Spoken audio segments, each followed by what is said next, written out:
नमस्कार मित्रांनो, मी उदयला पुन्हा एकदा स्वागत करतो आपल्या सर्वांचा आवडत्या युट्यूब चॅनल माझी शेतीवर व्हिडिओ पाहणाऱ्या प्रत्येक शेतकरी मित्राचे आणि कास्तकार बांधवाच्या आजच्या व्हिडिओमध्ये मनापासून खूप खूप स्वागत। मित्रांनो, थंबनेल पाहितलं, टायटल वाचलं हो मित्रांनो, सामान्य कास्तकार बांधवांसाठी सर्वात मोठी आनंदाची वार्ता की आता देशांतर्गत बाजारामध्ये सोयाबीनचा बाजारभाव 5,000 होण्याचा मार्ग झाला मोकळा। सध्याच्या कंडिशनची ही सर्वात महत्त्वाची अपडेट आहे की आता देशांतर्गत बाजारामध्ये सोयाबीनचा बाजारभाव 5,000 होण्याचा मार्ग झाला मोकळा।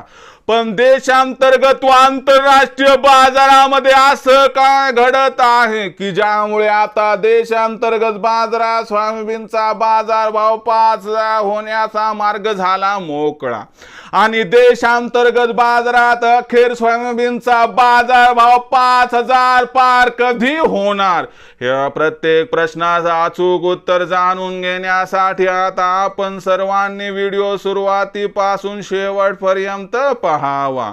व्हिडिओ शेवटपर्यंत पाहत असताना जर व्हिडिओ आपल्या सर्वांना मनापासून आवडला तर जरूर या ठिकाणी व्हिडिओला लाईक करा। जास्तीत जास्त कास्तकार बांधवांपर्यंत व्हिडिओ पाठविण्यासाठी जरूर या ठिकाणी व्हिडिओला शेअर करा। सबस्क्राइब करून जरूर नोटिफिकेशन बेल ऑल करा, यामुळे येणारा प्रत्येक व्हिडिओ या ठिकाणी आपणास मिळत राहतो।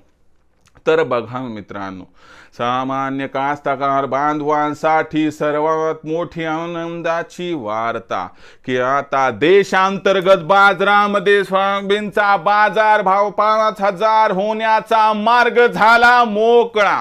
पण असं काय घडलंय मित्रांनो आंतरराष्ट्रीय व देशांतर्गत बाजारामध्ये की ज्यामुळे आता देशांतर्गत बाजारात सोयाबीनचा बाजारभाव 5,000 होण्याचा मार्ग झाला मोकळा। चला बघूया। तर लक्षात घ्या मित्रांनो, जागतिक परिस्थितीचा विचार केला तर सध्याच्या कंडिशनला जो बाजारभाव आहे तो $9.5 आसपास आहे आणि जागतिक बाजारभावाचा विचार केला तर लक्षात घ्या अमेरिकेमधील उत्पादन वाढीचा अंदाज जो व्यक्त केला त्याचाही या ठिकाणी आपण बघितला तर परिणाम सीवॉटवर झाला। आणि दुसरी महत्त्वाची गोष्ट लक्षात घ्या की आता अर्जेंटिना आणि ब्राझील मधून होणारी जी आवक आहे ती हळूहळू कमी होत चालली आहे। कारण काय की ब्राझील आणि अर्जेंटिना इथून पुढे आता पेरणीच्या हंगामात प्रवेश करताना दिसत आहेत। म्हणजे लक्षात घ्या की आता ब्राझीलची आणि अर्जेंटिनाची इथं आवक कमी होणार आहे। आता या ठिकाणी लक्षात घ्या मित्रांनो की बाजारभाव एवढ्या निच्चांकी स्तरावरती की तिथला कास्तकार बांधव यंदाच्या वर्षी सोयाबीनच्या पिकातून दुसऱ्या पिकात शिफ्ट होऊ शकतो, पेरणी कमी करू शकतो। आता याच्यामुळे काय होणार की ब्राझील आणि अर्जेंटिना या महत्त्वाच्या दोन देशांमध्ये आपल्याला जी की पेरणी आता पुढच्या काही महिन्यात होणार आहे। ब्राझीलमध्ये कधी होणार आहे तर सप्टेंबर, ऑक्टोबर, नोव्हेंबर आणि अर्जेंटिनामध्ये नोव्हेंबरमध्ये पेरणी होते। आता या दोन देशांमधील कास्तकार बांधव बघत आहेत किंवा बाजारभाव फार कमी आहे, गेल्या वर्षी मिळाला, याही वर्षी मिळण्याची शक्यता आहे।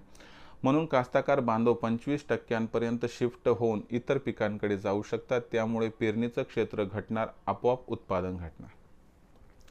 आणि त्याचबरोबर मित्रांनो ही सर्वात महत्त्वाची गोष्ट, यामुळे मागणी पुरवठ्यात तफावत निर्माण होणार आणि यामुळे डिसेंबर जानेवारी महिन्यात बाजारभाव 5,000 जाण्याचा मार्ग होणार मोकळा। त्यानंतर दुसऱ्या कारणांचा विचार केला तर आता बघा महाराष्ट्र या राज्यामध्ये निवडणूक आहेत, म्हणजे आपल्या राज्यामध्ये इथं सरकारला अडचणींचा सामना लोकसभेच्या निवडणुकीला करावा लागला आणि म्हणून कास्तकार बांधवांचा रोष ओढवून न घेण्यासाठी व तो रोष कमी करण्यासाठी शेतकरी मित्रांना दिलासा देण्यासाठी या ठिकाणी सरकार काय करणार आहे मित्रांनो 15 नोव्हेंबरच्या आसपास हमी भावावर जी आहे ती खरेदी सुरू करण्याची शक्यता आहे।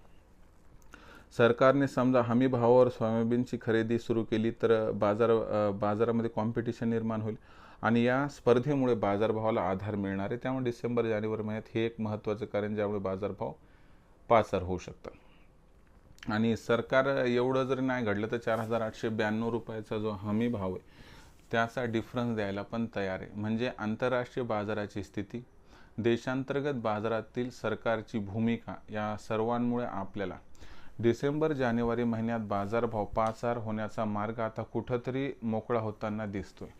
भविष्यात बाजारभावावर परिणाम करणाऱ्या घटकांचा परिणाम कसा होतो आणि बाजारभावाची दशा आणि दिशा कशी राहते याबद्दल अधिक व अचूक माहिती प्राप्त करण्यासाठी पाहत राहा आवडते यूट्यूब चॅनल माझी शेती. व्हिडिओ आवडला असेल लाईक करा, कास्तकार बांधवांपर्यंत पाठवण्यासाठी शेअर करा, सबस्क्राईब करून जरूर नोटिफिकेशन बेल ऑल करा. यामुळे येणारा प्रत्येक व्हिडिओ आपणास या ठिकाणी मिळत राहतो. तर मित्रांनो, अशाच एका नवीन व्हिडिओसह मी आपला मित्र उदय लाड आपल्या सर्वांच्या आवडत्या यूट्यूब चॅनल माझी शेतीवर मिळत राहील. तोपर्यंत माझ्या प्रत्येक शेतकरी मित्राचे आणि कास्तकार बांधवाच्या आजच्या व्हिडिओमध्ये मनापासून खूप खूप आभार.